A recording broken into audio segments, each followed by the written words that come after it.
কিন্তু ইলম থেকে যে চেতনাটা তৈরি হয়, ইলম থেকে যে ইমানি চেতনাটা তৈরি হয়, এটা টেকসই হয়, মজবুত হয়, দৃঢ় হয়, ঘাত প্রতিঘাতে এটা টিকে থাকে। এই জন্য দেখেন কোন নবী কখনো মুরতাদ হয় নাই, ইরতেদাদের শিকার হয় নাই, কিন্তু অসংখ্য মানুষ ইরতেদাদের শিকার হয়েছে। কেন? তার চেতনা এত মজবুত যে এই ঘাত প্রতিঘাত যদি 50 গুণ ডবল হয়েও তার উপরে আসে, এগুলো যদি জোয়ারের মতো এইভাবে তুফানের মতো আসতে থাকে তার উপরে, তবুও সে তার ইমানের উপরে টিকে থাকবে। কারণ ওই চেতনা বিনির্মাণ হয়েছে কিসের দ্বারা? এলেমের দ্বারা। এই জন্য নিরবচ্ছিন্ন ভাবে প্রত্যেক নবীর ব্যাপারে কোরআনে এই কথা বর্ণিত হয়েছে, আমি তাকে এলেম দান করেছি। তাহলে এবার বলেন, চেতনা বিনির্মাণের সবচেয়ে শক্তিশালী মাধ্যম কি? ইলম।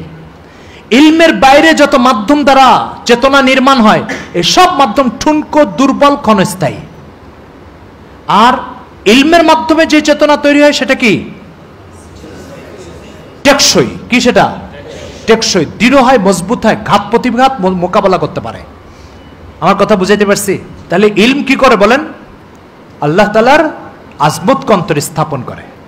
হযরত মাওলানা সৈয়দ আবুল হাসান আলী নদভী রহমতুল্লাহ আলাইহি ওনার এক কিতাবের ভিতরে রহস্য উন্মোচন করেছেন। কি বলেছেন শুনে। একটা গাছ দেখছেন, গাছ ফল দেয়, ফুল দেয়, ছায়া দেয়, লাকড়ি দেয়, কাঠ দেয়, পাতা দেয়, সর্বোপরি অক্সিজেন দেয়, দেয় কিনা? এই গাছ যে এত কিছু দেয়, এত উপকারে, গাছ না থাকলে মানুষ দুনিয়াতে বাঁচবে? বাঁচবে না। এই সব কিছু যে গাছ বিতরণ করে, খুব ভালো করে শোনেন, এই সব কিছু যে গাছ বিতরণ করে, এই বিতরণের জন্য ওই গাছের বিচিটাকে কিছুদিন মাটির নিচে আলো বাতাস থেকে আলাদা হয়ে লুকায় থাকতে হয়েছে। তারপরে সেখান থেকে চারা বেরোছে, আর ওই চারা গাছ হয়েছে। ঠিক কিনা বলেন? তাহলে আজকে যে গাছটা সবাইকে আলো বাতাস বিতরণ করে চলছে, অক্সিজেন বিতরণ করে চলছে, এই গাছটাকে কিছুদিন অক্সিজেন থেকে বঞ্চিত হয়ে, আলো বাতাস থেকে বঞ্চিত অন্ধকারের মধ্যে থাকতে হয়েছে কি হয় নাই? যেই বিচি এটার জন্য প্রস্তুত, সেই বিচি বিতরণ করতে পারবে। আর যে নিচে যাওয়ার জন্য প্রস্তুত না, সে কোনো কিছু বিতরণ করতে পারবে?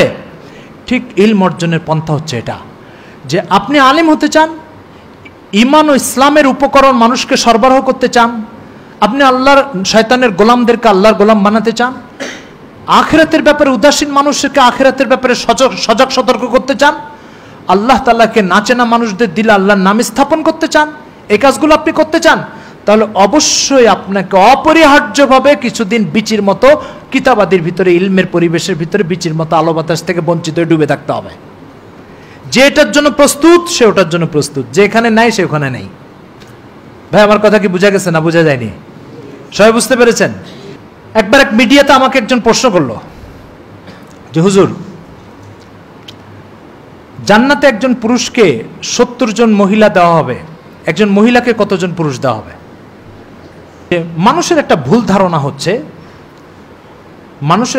ধারণা হচ্ছে যে জান্নাতে মনে হয় সবাই সব কিছু চাইবে। এটা ভুল ধারণা। জান্নাতে যে যা চাইবে সেটা সে পাবে, কিন্তু সব চাইবে এটা সঠিক ধারণা নয়। কেন? একটা লোক কি ডাস্টবিনের ময়লা খেতে চাইবে জান্নাতে যে? তাহলে সব চাইবে? সব চাইবে না। দ্বিতীয় কথা হচ্ছে, জান্নাতের একটা বৈশিষ্ট্য হচ্ছে সেখানে কোনো লড়াই আর মারামারি থাকবে না। লড়াই আর। তৃতীয় একটা বৈশিষ্ট্য হচ্ছে জান্নাতে কোনো জিনিসের সংকট থাকবে না। ঠিক আছে? এই তিনটা মূলনীতিকে মনে রেখে এবার আপনি আসেন। যদি 70 জন পুরুষকে একজন নারী দেওয়া হয়, তাহলে মারামারি লাগবে কি লাগবে না? তারপরে সংকট সৃষ্টি হবে কি হবে না? এগুলো তো জান্নাতে কোনোদিন হবে না। এই জন্য জান্নাতে কোনোদিন একজন মহিলাকে 70 জন স্বামী দেওয়া হবে, একজন মহিলাকে একজনই স্বামী দেওয়া হবে। কারণ একজন মহিলাকে 70 জন স্বামী দিলে ওই 70 জন মারামারি করবে। জান্নাতে লা লাগবুন ফিহা ওয়ালা তাসিম, জান্নাতে কোনো মারামারি নেই। গোলাপ ফুল দেখছেন আপনারা? গোলাপ ফুল মানুষ এটাকে মোটা অঙ্কের টাকা দিয়ে কিনে নিয়ে এসে শোকেজের উপরে রাখে, তাই না? দেখছেন আপনারা? কয়দিন থাকে শোকেজের উপরে? আজীবন। কয়দিন? এই ফুলটাই যেটা টাকা দিয়ে কিনে এনে এত যত্নের সাথে রেখেছে, রংটা আর ঘ্রাণটা শেষ হয়ে গেলে সাথে সাথে ফেলে দেওয়া হয়। তাহলে ফুলটা কত শোকেজের উপরে থাকবে না নিচে থাকবে, এটা নির্ভর করে কিসের উপরে? রং আর ঘ্রাণ থাকার উপরে, তাই না? আপনার রং হচ্ছে আপনার ইলম, আর আপনার ঘ্রাণ হচ্ছে আপনার আমল। এই দুটো যতদিন আপনার কাছে আছে, মানুষ শোকেজের উপরে, মাথার উপরে, সব জায়গায় রেখে দিবে। এই দুটো নাই, তাহলে আপনাকে ওই শুকনা ফুলের মতো ডাস্টবিনে ফেলে দিবে, যতই 10 টাকা দিয়ে কিনে নিয়ে আসো। কি ভাই কথা বোঝা গেছে না বোঝা যায় নাই? বোঝা গেছে? এরকম প্রত্যেক জিনিস দেখবেন যে ওই জিনিসটা যে মাকসাদে কেনা হয়, রাখা হয়, সংরক্ষণ করা হয়, মাকসাদটা ফৌত হিসেবে ওটার কোনো দাম নেই। এরকম হাজার উদাহরণ আছে।